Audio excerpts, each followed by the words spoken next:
माननीय अध्यक्ष महोदय, यह सभा राज्य सरकार से अभिस्ताव करती है कि कुर्मी समुदाय छोटानागपुर पठार क्षेत्र की एक प्राचीन जनजाति समुदाय जिसे 3 मई 1913 की शिमला गजट नोटिफिकेशन संख्या 550 दिनांक 3 मई 1913 में 13 जनजातियों को इस अधिसूचना के तहत उल्लेख किया गया। उक्त गजट में वर्णित ये 13 समुदाय मुंडा, उरांव, संथाल, हो, भूमिज, खड़िया, घासी, गोंड, कंध, कोरवा, कुर्मी, मालसरिया और पान ये आदिवासी है। 1891 में सर एच.एच. रिजिले द्वारा व्यापक सर्वेक्षण कर जनजाति के रूप में कुर्मी जनजाति को चिन्हित किया गया। 16 दिसंबर 1931 के पटना गजट में भी इन 13 समुदायों को एबओरिजिनल ट्राइब माना गया। 1931 की जनगणना के समय अखिल भारतीय क्षेत्रीय कुर्मी महासभा के पुरजोर प्रयास के बावजूद तत्कालीन सेंसस सुप्रिंटेंडेंट WJC ने परिशिष्ट 5 में छोटानागपुर की कुर्मी जाति को कुर्मी लिखकर यहाँ के कुर्मी समुदाय को एबोरिजिनल ट्राइब होने का औचित्य सिद्ध किया। कुर्मी जनजाति की अपनी पुरखौनी कुड़माली भाषा है, अपनी संस्कृति है, जन्म, विवाह, मृत्यु के रीति रिवाज है, प्रथागत परंपराएं हैं तथा अपना आदिम स्वशासन व्यवस्था आज भी कायम है, परंतु गैर अनुसूचित जनजाति के रूप में रखकर निश्चित रूप से कुर्मी समुदाय को नजरअंदाज किया गया। माननीय पटना हाईकोर्ट ने कई मामले में इन्हें स्पष्टतः एबोरिजिनल ट्राइब के रूप में मान्यता दी है तथा इस समुदाय के नियमों पर संचालित होने की पुष्टि की गई है। अन्य जनजातियों की तरह कुर्मी जनजाति पर भी हिंदू उत्तराधिकार कानून लागू नहीं होते हैं, जो कुर्मी को एक जनजाति के रूप में साबित करती है, परंतु इसे कई दशकों में अधिसूचित किए जाने पर भी अनावश्यक अड़ंगा लगाकर रखा गया। उक्त 13 जनजातियों में से किसी का भी 1913 के बाद दोबारा कोई सर्वेक्षण या लोकुर कमेटी 1965 से पुनः सर्वेक्षण या परीक्षण नहीं किया गया, लेकिन उन्हीं 13 में से एक कुर्मी जनजाति को 1950 में बिना किसी अधिसूचना के सूची से बाहर कर दिया गया तथा इस समुदाय के जनजातीय स्वत्व की पुनर्बहाली हेतु लोकुर कमेटी 1965 के मानदंडों पर परीक्षण किए जाने का दबाव बनाया जाता रहा, जो सर्वथा अनावश्यक है। अगर ये परीक्षण समयोचित प्रतीत होता है तो 1913 के गजट में उल्लेखित सभी 13 जनजातीय समुदायों पर परीक्षण किया जाना चाहिए, या फिर यह समझा जाए कि सरकार सिर्फ कुर्मी समुदाय के प्रति पूर्वाग्रह की भावना रखती है। अतः मैं सदन के माध्यम से सरकार से यह विस्ताव करता हूं कि दिनांक 23/11/2004 को झारखंड सरकार के मंत्री परिषद द्वारा दिए गए निर्णय के आलोक में झारखंड राज्य की कुर्मी को अनुसूचित जनजाति में शामिल किया जाए। माननीय मंत्री महोदय, जवाब दिया गया अध्यक्ष महोदय। TRI के द्वारा जो समीक्षा की गई उसके आलोक में कुर्मी जाति को न तो अनुसूचित जाति में रखने का प्रस्ताव दिया गया और न ही अनुसूचित जनजाति में। TRI एक ऐसी संस्था महोदय जो खान पान, रहन सहन, उनके जीवन के आधार, उनके जो आधार स्तंभ हैं, उन सारी चीज़ों का अध्ययन करता है और उसके बाद वो अनुशंसा करता है कि किस व्यक्ति को, किस समुदाय को किस जाति के अंतर रखा जाए। TRI की बैठक में जो समीक्षा हुई उसमें अध्यक्ष महोदय इस प्रकार का कोई प्रतिवेदन प्राप्त नहीं हुआ है, इसलिए सरकार के स्तर पर यह मामला भी विचाराधीन नहीं है। माननीय अध्यक्ष महोदय, ये सवाल कोई पहली बार सदन में नहीं आ रहा। सदन में इसके पूर्व भी कई बार गैर सरकारी संकल्प के माध्यम से, ध्यानाकर्षण के माध्यम से, अल्पसूचित के माध्यम से आ चुका है। और महोदय, इसी सदन में तत्कालीन संसदीय कार्य मंत्री जो कार्मिक विभाग का जवाब दे रहे थे, आलमगीर जी, उनके द्वारा भी इसी सदन में आश्वासन दिया गया था कि हम फिर से केंद्र सरकार को कुर्मी जाति को शामिल होने के लिए स्पष्ट अनुशंसा भेजने का काम करेंगे। इसी सदन में यह भी आश्वासन दिया गया था कि हम लोग फिर से TRI का प्रतिवेदन मंगा के इस पर कार्रवाई करेंगे।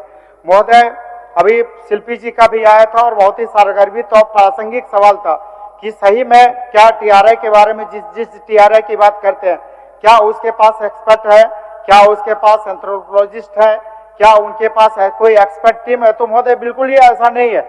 आज TRI सिर्फ नाम मात्र का रह गया। महोदय, TRI से ही हम सवाल जानना चाहेंगे कि जिस TRI की हम बात कर रहे हैं, क्या TRI ये बता सकता है कि हमारी क्या आर्थिक स्थिति है, हमारी जाति की क्या आर्थिक स्थिति है, हमारे समाज की क्या स्थिति है, हमारी शैक्षणिक स्थिति क्या है और सरकारी नौकरी की क्या स्थिति है। महोदय, सरकारी नौकरी की तो ये स्थिति कि आज पूरे झारखंड राज्य में एक भी सेंट्रल सर्विस में, चाहे हम आईएएस की बात करें, आईपीएस की बात करें, आईएफएस की बात करें, कोई भी डायरेक्ट सर्विस में नहीं है। इसके साथ अन्य सरकारी नौकरियों में भी समाज की प्रतिभागिता बहुत ही कम महोदय। महोदय, हम ये जानना चाहेंगे कि क्या कुर्मी जाति की अपनी भाषा नहीं? महोदय, हमारी अपनी भी भाषा है, परंपरागत भाषा है, कुड़माली भाषा। क्या हम प्रकृति पूजक नहीं है? क्या हम सरना धर्म नहीं मानते हैं? क्या सरहुल और सोहराय हम में नहीं होता है? क्या हमारे 12 महीने में 13 पर्व नहीं है? क्या हम टोटेमिक नहीं है? क्या हम प्रकृति पूजक नहीं है? क्या हमारी संस्कृति नहीं है? क्या हमारी जाति में परंपरागत परंपराएं नहीं है? हमारी क्या प्रथागत कानून नहीं है? क्या हम में आदिम स्वशासन नहीं है? तो महोदय, हम में भी सारी विशेषताएं हैं। तो इसी आधार पर, जैसा कि निश्चित रूप से शिल्पी जी ने कह रही थी कि टीआरआई का जो प्रतिवेदन आता है, मनगढ़ंत आता है, हर सत्य से परे होता है। तो जो भी टीआरआई ने ये रिपोर्ट दिया है, निश्चित रूप से महोदय ये मानने योग्य नहीं है। तो निश्चित रूप से महोदय, जैसा कि शिल्पी जी का भी आया था कि महोदय इस मामले को जांच के लिए निश्चित रूप से एक विधायकों की एक टीम बना दी जाए और उस टीम के द्वारा इसकी जांच कराई जाए। और महोदय, ये न्यायसंगत मांग है और ये कानूनी रूप से हाईकोर्ट के लंबोदर झारे सर मंत्री जी का उत्तर सुनिए। माननीय मंत्री जी। महोदय, 1 मिनट मंत्री जी, 1 मिनट। क्या बोलना सिर्फ इस पर काफी चर्चा हुई महोदय। अभी आप महोदय आसन पर नहीं थे, इस पर काफी चर्चा हुई है। इस पर कुछ बोलना चाह रहे शिल्पी जी? हाँ जी। अध्यक्ष महोदय, क्योंकि माननीय विधायक जी ने 3 बार मेरा नाम लिया है और तीनों बार कहीं ना कहीं मुझे ऐसा लग रहा है कि उनका जो अभिस्ताव लाया गया है उससे मुझे भी जोड़ने का प्रयास किया जा रहा है। But let me make it very clear in the house, मैं किसी भी रूप से इस अभिस्ताव के प्रति या हित में नहीं हूं। मेरा कोई भी रिलेशन नहीं है इससे, इसलिए क्योंकि प्रोसीडिंग्स में यह मामला आता है, कहीं पे भी बिल्कुल भी मुझे कोट ना किया जाए। ठीक ठीक, चलिए जवाब सुन लीजिए। लंबोदर जी, लंबोदर जी। संस्थान के 2000 के प्रतिवेदन में झारखंड राज्य में निवासक कुर्मी महतो जाति को न तो अनुसूचित जाति में श्रेणी में, न ही अनुसूचित जाति की श्रेणी में रखे जाने की अनुशंसा की गई है। तथापि महोदय, समय समय पर जाति विशेष को पुनः आकलन कर प्रतिवेदन दिया जा सकता है महोदय। और तदुपरांत संस्थान से प्राप्त मंतव्य के आलोक में अनुवर्ती कार्रवाई प्रक्रियाधीन है। महोदय, मैं ये कहना चाहता हूँ कि जो टीआरआई एक सक्षम संस्था है जो इस बात का अध्ययन करती है कि किस जाति समुदाय को किस वर्ग में रखा जाना चाहिए, इस पर आज ही सदन में काफी चर्चा हुई महोदय। मैं ये सदस्य को जरूर आश्वस्त करना चाहूंगा, पिछले दिनों कई बार, जैसा कि सदस्य ने कहा कि 2-3 बार ये लगातार प्रश्न आता रहा महोदय। इसी सदन में दिनांक 9/9/21 को दिए गए वक्तव्य में भी के आलोक में विभागीय पत्रांक 159 दिनांक 14/2/2022 द्वारा शोध संस्थान अद्यतन प्रतिवेदन की मांग की गई थी, जिस क्रम में डॉक्टर रामदयाल मुंडा जनजातीय संस्थान को शोध संस्थान रांची द्वारा सूचित किया गया कि संस्थान के द्वारा भारत सरकार, राज्य सरकार, विधानसभा के निर्देश पर विभिन्न जातियों का शोध अध्ययन कराया जाता है।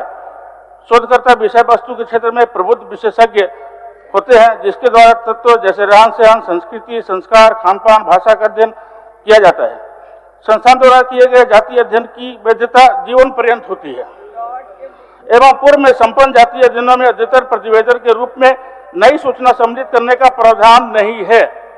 अध्यक्ष महोदय, एक बार जब संस्था कोई निष्कर्ष पर पहुंचती है महोदय, तो बार बार इसका परिवर्तन करना भी उचित नहीं है महोदय। लेकिन जहां तक सवाल है कि सरकार को यह अधिकार है कि किसी जाति विशेष पर अध्ययन कराए और उसके आलोक में जैसे ही टीआरआई कोई संस्था पॉजिटिव अगर आता है आप लोग पास, तो सरकार उसमें आगे कार्रवाई करेगी महोदय। ठीक है। और आज हमने विश्व स्पष्ट इसको इस पर हम लोग तेजी से आगे बढ़ रहे महोदय और इस पर निर्णय लिया जाएगा। तो माननीय होगा कि कृपया इसको वापस ले लें। वापस ले लीजिए लंबोदर जी। माननीय अध्यक्ष महोदय, सरकार का वक्तव्य है और इस वक्तव्य में स्पष्ट रूप से कहा गया है कि संस्थान द्वारा किए गए जातीय अध्ययन की वैधता जीवन पर्यंत होती है। वो देखिए, अध्ययन सिर्फ इन्हीं के द्वारा नहीं किए गए, इससे पहले अगर आप बात करें तो 18 से 91 में सर एच.एस. रिजले के द्वारा भी किया गया और उसमें भी कुर्मी को एबोरिजिनल ट्राइब कहा गया महोदय। इसके साथ ही ये census census superintendent WJ Lacey का भी है, उसमें भी बिल्कुल एब्रोजिनल ट्राइब के रूप में इसको शामिल किया गया है। आप 1913 के अधिसूचना को देखें महोदय, आप 1931 के अधिसूचना को देखें महोदय, हिंदू सक्सेशन एक्ट में जिस 13 ट्राइब की बात है, उस 13 ट्राइब में कुर्मी भी शामिल थी, 1913 में शामिल थी, 1931 में शामिल थी। तो सरकार ये बता दे कि 1950 में किस गजट नोटिफिकेशन से हमें नोटिफाई किया गया, बताइए। नित्य नए परिवर्तन हो रहे हैं, हम आगे बढ़ रहे हैं, विकास हो रहे हैं, विकास का लोग हमारी जीवन शैली पद्धतियां बदल रही हैं महोदय। तो ये सरकार को अधिकार है महोदय कि हम किसी विषय पर उसका प्रतिवेदन प्राप्त करके आगे कार्रवाई करें। और हमने स्पष्ट रूप से कहा है कि चूंकि पिछले दिनों में जो हुए हैं, समीक्षा हुए हैं, उसमें जो कुछ आया है हम उससे बंधे हुए नहीं है, सरकार उससे बंधी हुई नहीं महोदय। परिवर्तन के आलोक में आज की आवश्यकता को ध्यान में रखते हुए अगर TRI हमें ये प्रस्ताव देता है कि अमुक जाति को अमुक वर्ग में रखना चाहिए, तो उस पर सरकार विचार करेगी महोदय। स्पष्ट हमने कहा कि सरकार इस पर गंभीर है और हम चाहते हैं कि सभी वर्गों को उचित न्याय और उनका अधिकार मिले। ठीक है, लंबोदर जी वापस ले लीजिए। से मतलब नहीं है महोदय, वापस ले लीजिए लंबोदर जी। महोदय सरकार पॉजिटिव है। लंबोदर जी आपसे अनुरोध है कि आप कृपया, बहुत चर्चा हो चुकी है इस पर। ये महोदय एकदम स्पष्ट रूप से आप हमको ये आश्वासन दे दीजिए कि कब तक झारखंड राज्य की कुर्मी जाति को अनुसूचित जनजाति की सूची में आप शामिल करिएगा, या शामिल करने की दिशा में TRI जैसे ही पॉजिटिव रिपोर्ट आएगा, सरकार इसमें बिल्कुल पॉजिटिव है। TRI का रिपोर्ट आने के बाद हम पॉजिटिव डायरेक्शन में सरकार काम करेगी। हो गया, ठीक है। कब तक TRI से रिपोर्ट आएगा? तब ना TRI का जब रिपोर्ट आएगा तो इस पर सरकार विचार करेगी। TRI इसके लिए सक्षम संस्था है, जैसा कि हमने आज दिन के काफी लंबे चौड़े बात आई है, तो हम लोग जरूर इसका ध्यान रखेंगे। माननीय सदस्य, अंतिम सवाल है माननीय सदस्य राजेश कच्छप जी। बोल दिए बहुत चर्चा हो गया, बैठिए लंबोदर जी, हो गया, वापस ले लीजिए। वापस ले लिए। हाँ,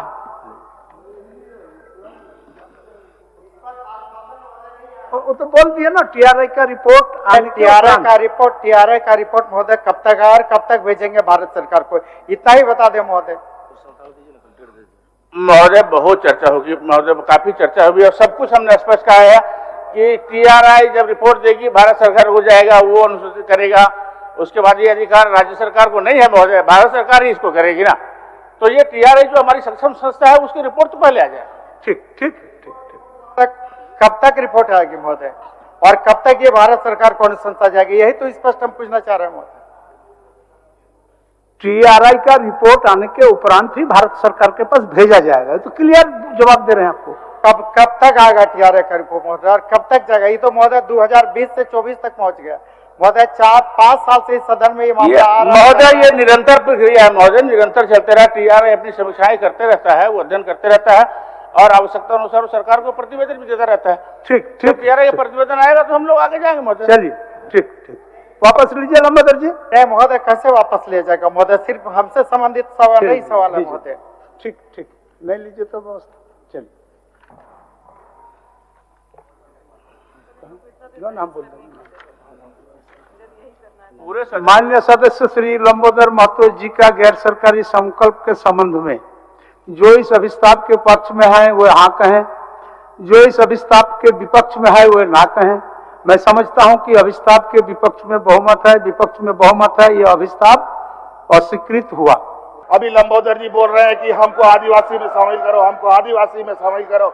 यहाँ तो आदिवासियों का हालत खराब है, ये हम लोगों का तो कोई आज धर्म कोड नहीं मिला, हम कहाँ जाए, ये हमारी स्थिति बड़ी है, वो और मत्थे पर घुसने जा रहे हैं। कहाँ जाइएगा आदिवासी बन के, कहाँ जाइएगा? अभी तो हम रास्ता ढूंढ रहे हैं कि हमें भी घर मिले और आप और आदिवासी बनने की बात कर रहे हैं।